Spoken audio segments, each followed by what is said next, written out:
Oi, coisa linda! Seja muito bem-vinda a mais um episódio do podcast Maternidade Real. Eu sou Luana Machado, sou psicóloga clínica. Meu Instagram vai aparecer aqui para você começar a me seguir também nas minhas redes sociais, me acompanhar também lá no meu Instagram. Já te peço carinhosamente que você faça um print agora deste episódio, compartilhe lá no seu stories. Estou escutando o podcast Maternidade Real da psicóloga Luana Machado. Sou mãe de Benjamin e desde o meu puerpério eu comecei a contar aqui um pouco da minha jornada real com a maternidade, com o objetivo também de consolar o coração de outras mães para que você não se sinta sozinha nessa experiência aí, que é uma delícia, mas também é um perrengue. Tantas experiências que a gente vivencia na maternidade, não é? Queria te fazer uma pergunta. Quando você olha para o seu passado com o seu filho, ou quando você olha para a sua gravidez, quando você olha para o processo que você percorreu até aqui, você tem a sensação de querer ter aproveitado mais? Nossa, queria que fosse diferente. Eu escutei esses dias de uma amiga, poxa, eu queria ter aproveitado mais as experiências que eu tive com a minha filha, mas quando eu olho para trás, foram tantos perrengues, tantos desafios, que eu não pude aproveitar. Você também sente a mesma coisa? Eu já senti isso em vários momentos. Quando eu olho fotos de bem pequenininho, quando eu olho para minha gravidez, quando eu olho para várias experiências do passado, eu penso, eu poderia ter aproveitado mais, mas logo em seguida, eu acolho esse pensamento e trago para a realidade. Eu aproveitei dentro do que foi possível. Eu aproveitei dentro das condições que eu tinha, da forma que foi possível para mim. A nossa mente, ela sempre quer nos enganar. Ela sempre quer nos fazer olhar para o passado. Ah, poderia ser assim, poderia ser assado, ou sofrer antecipadamente para o futuro. Os nossos pensamentos tendem a nos fazer olhar para as experiências de maneira deturpada. Mas é preciso entender que dentro daquele momento, com o que eu tinha, foi dessa forma. Eu especulei tanta coisa da minha gravidez. Eu especulei tanta coisa do meu parto. Eu especulei tanta coisa do meu puerpério. Eu especulei tantas coisas da minha vida, não só da maternidade, mas de tantas coisas. Mas a vida real, ela é como é. E muitas vezes ela é bem diferente do que a gente idealizou. Na minha gravidez, eu esperei tanto que ia ser aquela grávida feliz, aquela grávida que ia amar o barrigão, aquela grávida que ia ser super fitness, super ativa, que ia comer saudável. E não foi assim. Minha gravidez foi terrível. Eu vomitei até o dia do parto. Eu tive um diagnóstico chamado hiperêmese gravídica, onde eu vomitava todo santo dia. Eu odiei a experiência de estar grávida. Eu sonhava com um dia de que Benjamin saísse da minha barriga para que eu parasse de enjoar e de vomitar. Porque acreditem, esse café que eu estou aqui apreciando, eu não conseguia sentir nenhum cheiro dele. Eu ia para o vaso sanitário. Eu não posso olhar para o meu passado e falar: "Nossa, eu queria tanto ter aproveitado mais a gravidez". Porque a gravidez, no meu corpo, da forma que foi muito ruim.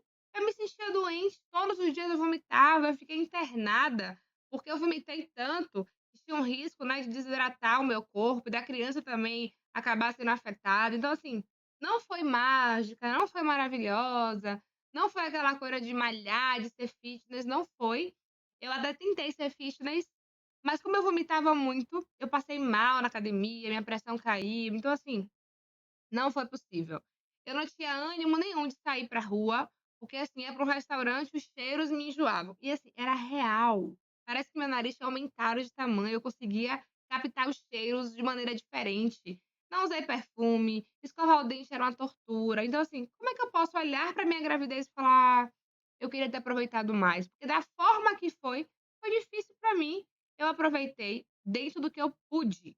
O meu parto, gente, eu esperei, senti a dor, opa, escorregou igual quiabo, sabe? Como minha avó falava. Não foi assim.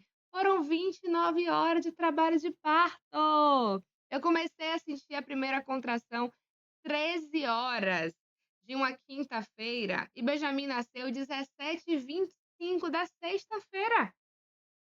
Como assim aproveitar mais? Eu estava exausta, eu dei tudo que eu pude ali. Eu lembro bem que, assim, eu estava com minha doula, né, Então, assim, eu tenho vídeos, quando eu olho assim, eu digo: "Meu Deus, eu estava louca, surtada, acabada". Minhas fotos eu tô assim, acabada. E eu olho assim, né, blogueiras, digo: "Gente, parece que ela se preparou para o parto, né, tá maquiada, de batom, arrumada". Não foi a minha realidade, as minhas fotos, você olha para o meu parto, você percebe, ela estava em sofrimento, ela estava contando o segundo para parir logo aquela criança. Não foi possível. O puerpério queria muito, né, ficar despreocupada. Na verdade, assim, às vezes eu tenho uma crise interna de: "Poxa, eu queria ser só mãe, ter tido, assim, um ano de renda para curtir plenamente a maternidade". Mas não foi a minha realidade. Eu tinha que trabalhar para sustentar a mim, o meu filho, a minha casa, a minha realidade. Não tive como me dar dentro do que eu queria mais, porque eu também tinha responsabilidades financeiras para cumprir.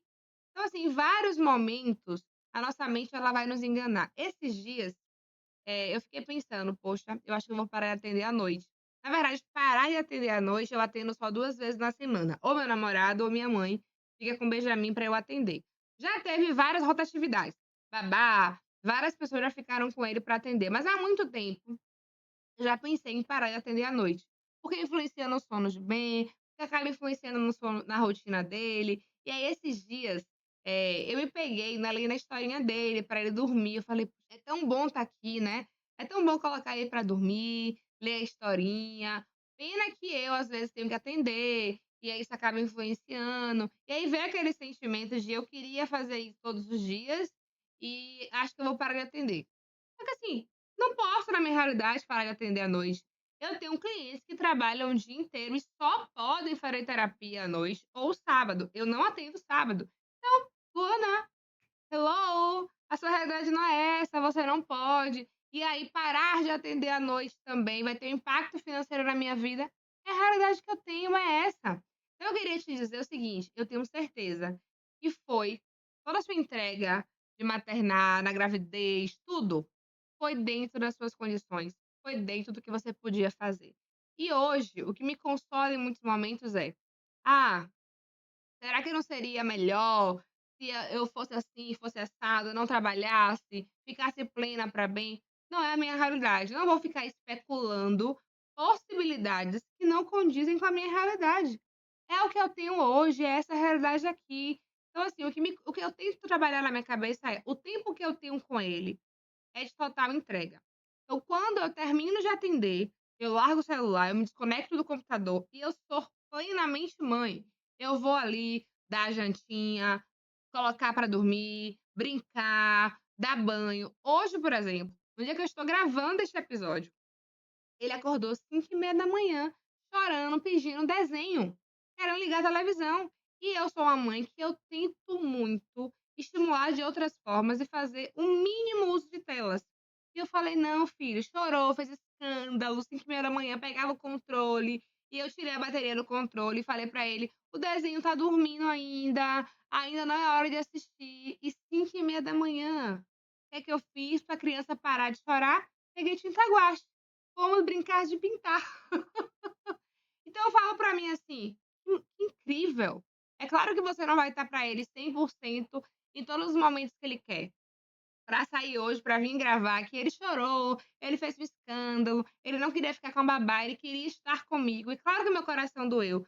Mas assim, eu sou para além de mãe, eu também sou profissional, eu tenho outras coisas na vida para administrar. E aí quando vem o sentimento de culpa e de cobrança, porque a culpa, ela aquela frase: "Nasce uma mãe, nasce uma culpa", eu não concordo muito com ela, porque eu acho que a gente acaba atestando que a mãe tem que conviver com a culpa, e isso não é saudável. Mas a culpa, ela sempre quer aparecer. Ela sempre, né, aparece por aqui. E aí, assim, quando eu estava saindo de casa, veio aquele pensamento, né? Rapaz, que mãe, viu? Deixou o menino lá chorando e saiu pra ir gravar o podcast. Que mãe é essa? E aí, na mesma hora, eu falei: nossa, ele vai ter muito orgulho quando crescer de saber que a mãe dele não colocou ele como impeditivo para fazer várias coisas na vida e prosseguiu para além disso. E aí eu fui conversando comigo, né, graças ao seu trabalho, você consegue pagar a babá, que fica com ele. E quando você está com ele, você é a melhor mãe que você pode. E fui conversando comigo, não dei mais espaço para culpa, ressignifiquei e estou aqui. O que eu quero te dizer é, sempre vai vir esse sentimento. E eu digo isso porque eu converso, acolho, cuido de muitas mulheres, de muitas histórias. Tem mulheres que são mães full time, e tem culpa também. "Ah, porque eu parei de trabalhar e eu me sinto culpada. Ah, porque" sempre vai vir, a nossa mente, ela sempre vai criar artimanhas, muitos pensamentos. Se você faz comida 100% natural, você vai se sentir culpada por outra coisa. Se você faz a melhor rotina do sono, sempre vai vir esse pensamento. Eis a questão, como você lida com ele? Você dá margem para ele? Você senta com ele, toma um café e fica alimentando ele? Ou você fala: "Olha, você não é um visitante, não te convidei aqui, não vou abrir portas, não vou fazer sala para você. É isso, isso e isso e pronto". Ser firme não é ser passivo com o pensamento, é ser ativo com o pensamento. E eu, mesmo sendo psicóloga, mesmo entendendo de várias questões da mente, das emoções, eu sou humana. Eu sou mãe, eu sou pessoa, eu sou mulher. E óbvio que vem vários pensamentos.